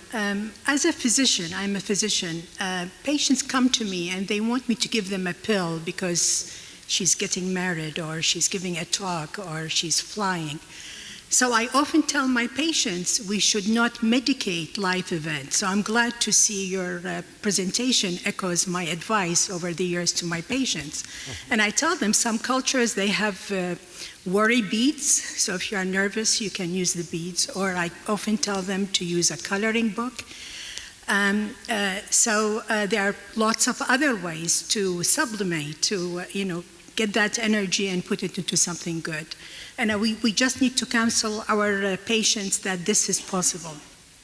Now, my concern is with a new epidemic that I have noticed, which will be your subject maybe in 10 or 20 years. I am seeing more and more patients, and I'm a gynecologist, so I see more and more women smoking marijuana to help cope with different things: nausea, nervousness, stomach ache, kids, and all sorts of things. Can you comment, would that be an issue, or am I just projecting what the concern that will happen in 10 years? What is your experience with kids and young people smoking marijuana? So I personally don't have a response to marijuana specifically, but what I see over and over again, and what I see is probably the greatest lesson that we need to learn, and what all of these questions are really asking us as individuals to do, is to deal with our own shit. And we just keep finding ways to outsource that, and until we stop trying to outsource it, we're going to keep finding something that we're going to use pot, pills, psilocybin, whatever it is. It's not that some of these tools could help us on our way, but I think we're at a crisis of self-actualization and realizing like who we are and why we're here, and we're so in environments that aren't good for us that we're just trying to find ways to cope. And so the challenge is not to say why the marijuana, it's again what is underneath that. And so I would hope that one of the ways we can combat all of this is, kind of from the other direction, which is how do we get more alternative counselors, spiritual counselors, community back? How do we get all these things that actually can facilitate and help build people up from the inside out so they're less likely to turn to pot for period cramps or whatever it is? So that's my answer. It's not specifically about the drugs or whatever, but to me that is the problem everywhere, is just that we do not understand how to address all the hurt and all the emotion and energy we collect in a society that is difficult. I agree. But can I say one thing? Yes. Our drug use of illicit drugs is a problem too. Yeah. It really is. If you go into emergency rooms and you talk to emergency room docs and they talk about people coming in with psychotic episodes, often there's a precipitating use of, sometimes it's a prescribed drug, sometimes it is marijuana. I just think, again, with these drugs, we have to be honest about some of the risks. And I think there's a real risk there. Like every other or third patient I see, they are smoking marijuana. What's going to happen? I mean, is that going to have some, Dr. Timimi, you are in the field, does it have any effect? What's going to happen? Yeah, and I think the drug industry having sort of, the pipe has dried of new compounds. They're getting very interested in hallucinogenics. And so I think we need to watch out for, and the medical, medicine goes in phases, as you know. It has fads, just like anything else. CBD has become a bit of a fad now as well, so we'll probably see some of this creeping into medical practice. But I have to say, I really like what Brooke said, because I think there is something about, at a cultural level, we've increasingly conceived of human beings as primarily vulnerable. And Brooke, you said that there was a point where you were so pissed off and determined. And to me, we forget that human beings in most cultures are conceived of as primarily resilient. That we have to deal with adversity throughout our lives. And the more we go down the pathway of medicalizing distress and suffering, the more we are in danger of losing touch with that part of us that is resilient, that has to face adversity, has to find a way through. To me, like your story is about a story of going through something pretty terrible and being put through something and somehow beginning to discover your inner resilience, and it helped you through. And when you hear of people using marijuana or anything like that, it seems to me to be part of a culture where we no longer feel able to deal with the nature of the human experience. We seem to have to keep finding ways to dull it down. Yeah, I think we have epidemic of social isolation that is causing problems. Thank you again. Excellent program. Hi. I really liked that movie, Medicating Normal, and one of the things that really jumped out about me was when they were talking about the profit margins for drug manufacturers, and how when they present their findings, they say, okay, so the first 4 weeks, people are getting better, but then they don't talk about what happens 8, 12 weeks in the future. And the way that they were doing things, I was like, how are these people not in jail? Because a lot of this sounds like bribery, and the doctors that are taking the money, this sounds like graft, and this sounds like false advertising, this sounds like fraud. So I don't know if it was just me, but I was like scratching my head in bewilderment and shrugging my shoulders. What is going on? So if you guys could like amend a law or change a law or anything, what kind of law would you like to see passed about the way they manufacture or distribute or they advertise their drug products? There's a shorter way to say all that, but I don't know what it is. Well, this is again, sort of the core of the problem is that there is no punishment. Right. So, what would you like to see the punishment be? Well, honestly, in terms of the corruption by the pharmaceutical companies, they pay these big fines, but even though they plead guilty to criminal behavior, nobody goes to jail. Like the CEOs don't go to jail. That's what I wanted you to say. It's like so really, and so they just pass off as a cost of doing business. Mm-hmm. Well, if you have individuals at the company that are making this happen, they should go to jail. It's a criminal enterprise. But also, a doctor actually in the United States has a legal duty to be honest with their patients, okay? And I certainly would think that with researchers as well. This is a complicated. So you're talking about that thing with the Xanax study, right? Yeah. And if you really look at that graphic, is when the Xanax patients ended up so badly, that's because they the study required people to go through a withdrawal, even if they got Xanax, because you're not supposed to use it that long. So how did they present that data? The data's there. So they can say, I presented the data, but what happened is when they made their conclusions and put it out in the abstract, and then what that abstract conclusion went out to the public was the 4-week data. So they sort of covered their asses by having the data there hidden in the article. They said, oh no, I didn't hide, I mean, it's there. So it's sort of a spin job where they protect themselves from saying that outright fraud, because they did publish in the table that 14-week data. That's where I got the graphic from. You see, what my point is with the investigators, if they do it in sort of a sly way where they have the data there, sometimes they just don't promote the right data. But anyway, to answer to your question is, it is fraud. Ultimately, it's misleading the public, and we got to find a way to make people honest investigators, honest in their presentations, and also help doctors know so they can give informed consent to their patients too about these things. But start with putting the pharma company people in jail, and yes. That's a good start. Okay, so they shouldn't be in jail. Yes. Okay, criminal behavior. Hi, so my name is Leah as well. And firstly, I'd like to thank you all so much for coming here and sharing this story, and for everyone who made this event happen and are able to give hope to those who have been put in this situation.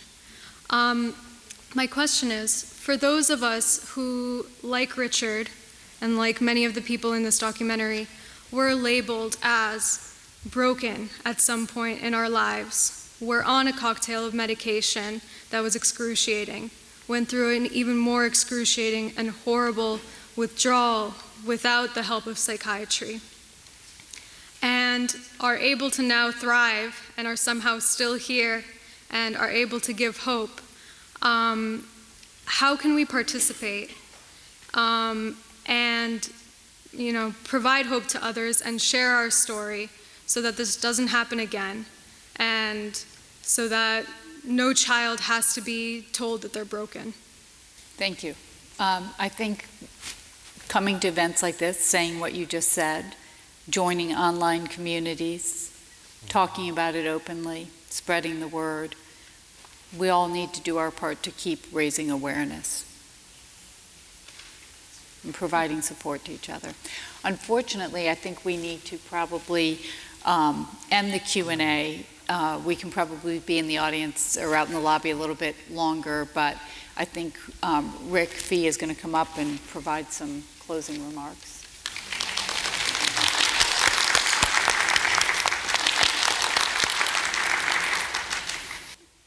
Is he there? We lost Richard. Oh, there he is. All right, just a couple of last things. I appreciate everybody that stuck it out this long. I think this has been a great and informative evening. I thank our panel. They've been awesome.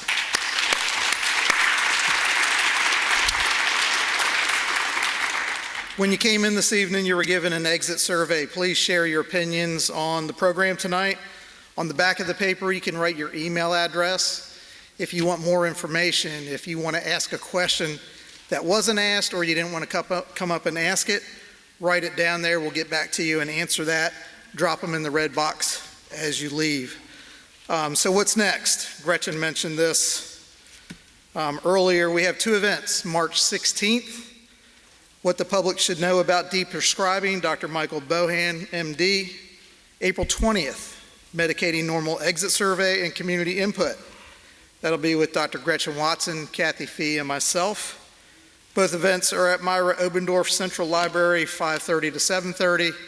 We will be sending out emails, and I hope to see you guys there. And to close out this amazing night, I want to leave you with this to think about. This is only the beginning. And as Gretchen mentioned, change will not come solely from medical profession or big pharma. Change must come from us. We can't continue to heavily rely on the psychiatric drugs to fix everything that bothers us. We have to be relentless and have our voice heard, and tonight is that first big step. Next step is the follow-up events. Thank you for being part of this tonight, and we look forward to seeing you at the next events. Thank you.